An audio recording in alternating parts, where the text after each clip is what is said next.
माँ की ममता। एक छोटे से कस्बे में समीर नाम का एक लड़का रहता था।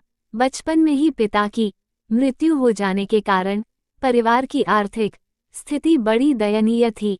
समीर की माँ कुछ पढ़ी लिखी जरूर थी, लेकिन उतनी पढ़ाई से नौकरी कहाँ मिलने वाली थी। सो घर घर बर्तन मांजकर और सिलाई बुनाई का काम करके किसी तरह अपने बच्चे को पढ़ा लिखा रही थी। समीर स्वभाव से थोड़ा शर्मीला था और अक्सर चुपचाप बैठा रहता था। एक दिन जब वो स्कूल से लौटा तो उसके हाथ में एक लिफाफा था। उसने माँ को लिफाफा पकड़ाते हुए कहा, माँ, मास्टर साहब ने तुम्हारे लिए ये चिट्ठी भेजी है, जरा देखो तो इसमें क्या लिखा है। माँ ने मन ही मन चिट्ठी पढ़ी और मुस्कुरा कर बोली, बेटा, इसमें लिखा है कि शिक्षक नहीं है, इसलिए कल से आप इसे किसी और स्कूल में भेजें। ये बात सुनकर समीर को स्कूल न जा सकने का दुख तो हुआ, पर साथ ही उसका मन आत्मविश्वास से भर गया कि वो कुछ खास है और उसकी बुद्धि तीव्र है। माँ ने उसका दाखिला एक अन्य स्कूल में करा दिया। समय बीतने लगा।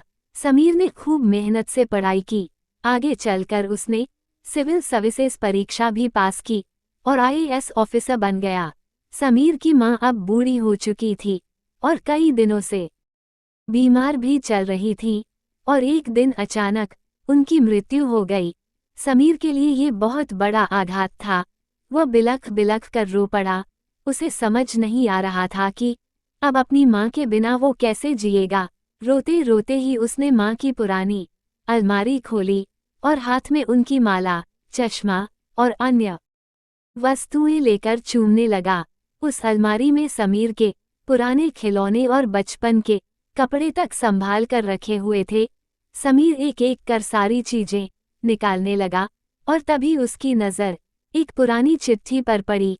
दरअसल ये वही चिट्ठी थी जो मास्टर साहब ने उसे 18 साल पहले दी थी, नम आंखों से।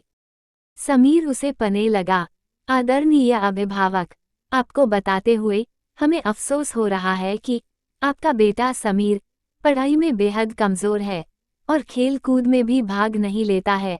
जान पड़ता है कि उम्र के हिसाब से समीर की बुद्धि विकसित नहीं हो पाई है, अतः हम इसे अपने विद्यालय में पढ़ाने में असमर्थ हैं।